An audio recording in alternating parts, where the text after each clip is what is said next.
Saya Nuraddin Syamil Witikarudin dengan NIM 220100148. Jadi di video ini saya akan membentangkan tentang reaksi hipersensitivitas.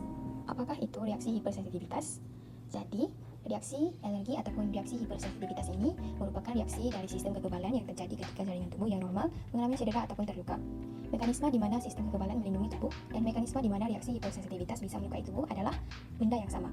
Karena itu, reaksi alergi juga melibatkan antibodi, limfosit, dan sel-sel lainnya yang merupakan komponen dalam sistem imun yang berfungsi sebagai pelindung yang normal pada sistem kekebalan.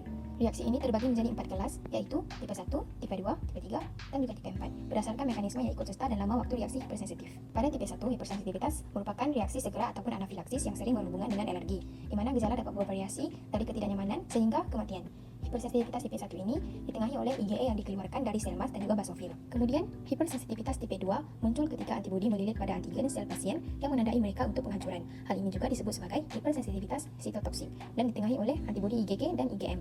Kompleks imun yaitu kesatuan antigen, protein komplement, dan antibodi IgG dan IgM ditemukan pada berbagai jaringan yang menjalankan reaksi hipersensitivitas tipe 3. Kemudian, hipersensitivitas tipe 4 juga diketahui sebagai seluler, biasanya membutuhkan waktu antara 2 dan 3 hari untuk berkembang, di mana reaksi ini ikut serta dalam berbagai autoimun dan penyakit infeksi, tetapi juga ikut serta di dalam kontak dermatitis. Reaksi ini ditengahi oleh sel T, monosit, dan juga makrofag.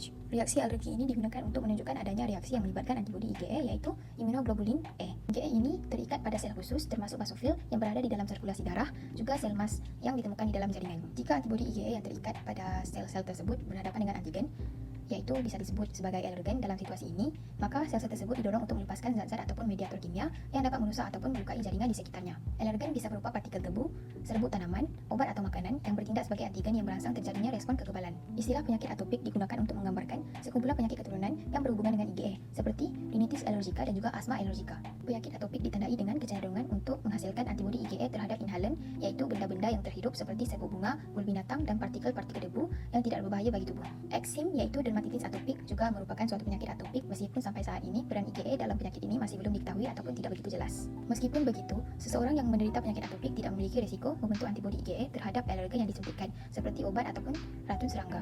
Tanda dan gejala pada reaksi alergi bisa bersifat ringan atau berat. Kebanyakan reaksi terdiri dari mata berair, mata terasa gatal, dan bersin. Pada reaksi yang ekstrim, bisa terjadi gangguan pernafasan, kelainan fungsi jantung, dan tekanan darah yang sangat rendah yang boleh menyebabkan syok.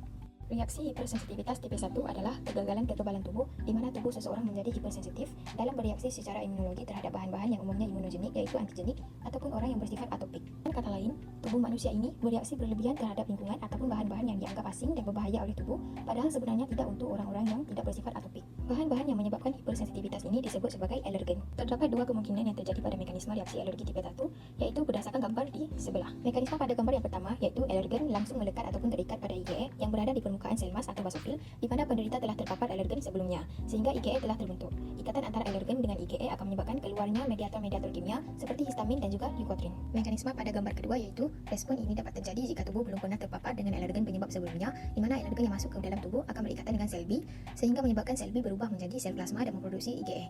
IgE kemudian akan melekat pada permukaan sel mas dan akan mengikat alergen, di mana ikatan sel mas, IgI, dan alergen akan menyebabkan pecahnya sel mas dan mengeluarkan mediator kimia.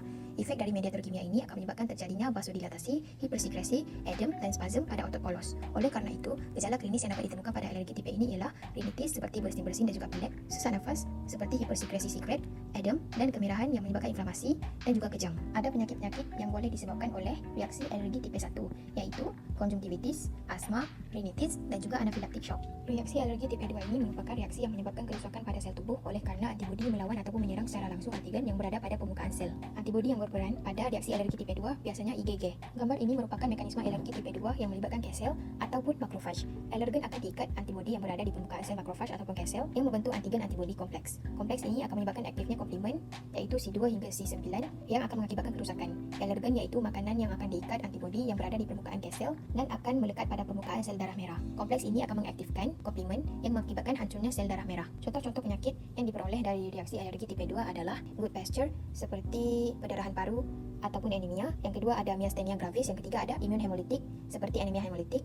Yang keempat ada imun trombositopenia purpura. Yang terakhir ada thyrotoxicosis seperti Graves' disease.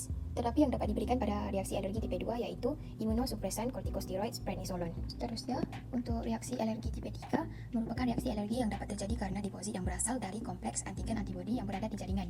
Gambar berikut ini menunjukkan mekanisme respons dari alergi tipe 3. Pada gambar, adanya antigen antibodi kompleks di jaringan yang menyebabkan aktifnya komplement, di mana kompleks ini akan mengaktifkan basofil sel emas yang aktif dan akan merilis histamin, leukotrienes dan menyebabkan inflamasi. Kemudian pada gambar yang kedua, ada alergi yaitu makanan yang terikat pada antibodi pada neutrofil yang berada dalam darah, dan antibodi yang berada pada jaringan akan mengaktifkan komplement. Kompleks tersebut akan menyebabkan kerusakan pada jaringan. Antara penyakit dari reaksi alergi tipe 3 adalah protozoa yang boleh menyebabkan malaria, cacing yang boleh menyebabkan schistosomiasis dan juga filariasis, virus yang dapat menyebabkan hepatitis B dan juga demam berdarah, systemic lupus erythematosus yaitu SLE, dan juga varmeslang seperti batuk dan juga sesak nafas. Kasus lain dari reaksi alergi tipe 3 yang perlu diketahui di mana menyebutkan bahawa imunisasi ataupun vaksinasi yang menyebabkan alergi sering disebabkan oleh serum yaitu imunisasi terhadap difteri dan juga tetanus. Gejalanya disebut dengan sindroma sickness yaitu ada fever, hives ataupun urtikaria, arthritis dan juga proteinuria. Reaksi alergi yang terakhir adalah reaksi alergi tipe 4 di mana reaksi ini dapat disebabkan oleh antigen ekstrinsik dan juga intrinsik. Reaksi ini melibatkan sel-sel imunokompeten seperti makrofag dan juga sel T.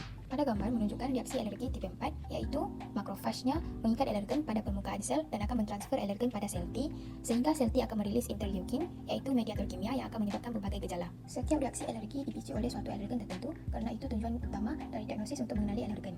Alergen bisa berupa tumbuhan musim tertentu, misalnya seperti serbuk rumput ataupun rumput liar, ataupun bahan tertentu seperti bulu kucing.